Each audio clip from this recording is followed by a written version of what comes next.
En el llibre Les fotos de la reconstrucció del segle XIX d'Antoni Llagostera i Concepció Peix es pot veure una antiga imatge de Sant Jordi dins el monestir de Santa Maria de Ripoll, en un altar que avui dia no existeix.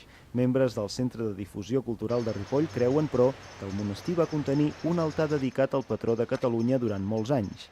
De fet, creuen que va contenir el primer altar dedicat al sant de tota la península Ibèrica.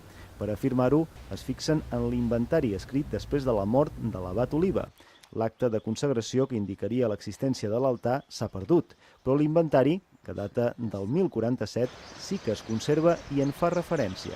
Els documents més antics que parlen d'altars dedicats a Sant Jordi a la península els situen prop de Berga i a l'Aragó, i són contemporanis a l'inventari posterior a la mort de l'abat Oliba.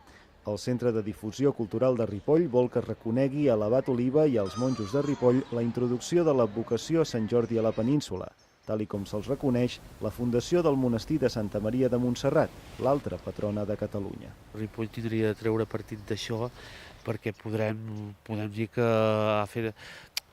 a través de l'abat Oliba del monestir s'han fet o hi ha dos dels grans símbols de Catalunya, els dos grans patrons. Els membres del centre ja s'han reunit amb el patronat del monestir de Santa Maria de Ripoll. Els han traslladat que seria convenient que el temple lluís una placa en reconeixement a l'antiguitat precursora de l'altar que el temple va dedicar a Sant Jordi.